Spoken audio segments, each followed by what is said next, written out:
The Free Philological Library was designed by Norman Foster and built in 2001, and later opened in 2005. It was built with the intention of bringing together 10 different departments of the Free University in Berlin, Germany, which houses the library. In the 1990s, there were major restorations of the modernist buildings on the campus. This led to the start of an idea for a completely new library that embodied the latest architectural trends and technologies. The new courtyard space is largely defined by the presence of the library, to the extent that the library is now the focal point of the courtyard. The site of the library is on what used to be separate courtyards between university buildings. It was placed on these courtyards, combining several into a singular courtyard. The library is now encompassed by those university buildings.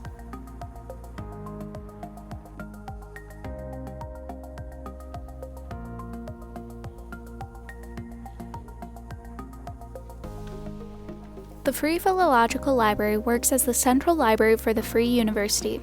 It houses almost 700,000 books with an area of 46,200 square meters.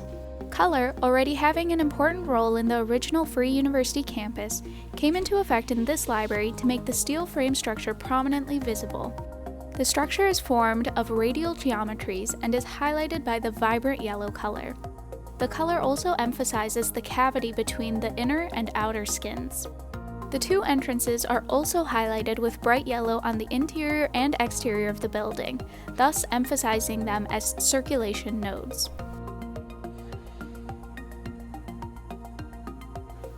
The levels in the library are arranged in two halves, which emulate the lobes of a brain.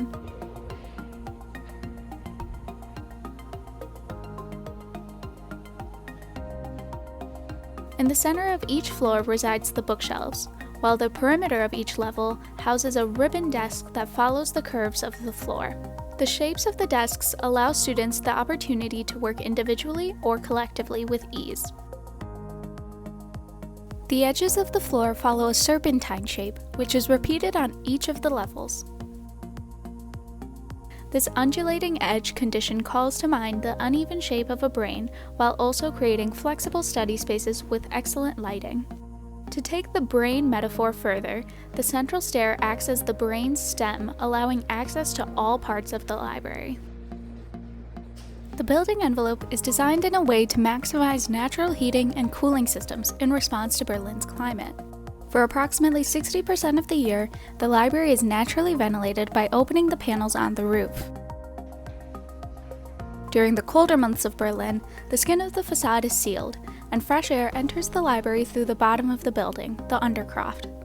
This cold winter air is heated in the thermal core of the building before it enters the public area of the library. One of the main goals of this building was to provide a healthy environment that students would be studying in for hours on end, one with natural light and air. The design of this library utilizes passive and active technologies in order to provide a building that minimizes its environmental impact. When the sunlight outside is particularly strong, it shines through and creates a dynamic play of light based on the steel structure of the envelope. When direct sunlight is blocked by clouds, it enters the interior in an ambient and diffused manner. The light conditions created by the facade system are particularly ideal for a distraction-free study environment. Norman Foster describes his building as an inner membrane of translucent glass fiber that filters sunlight and creates an atmosphere of concentration, while scattered window openings create changing patterns of light and shade, with a momentary view of sunlight and glimpses of the sky.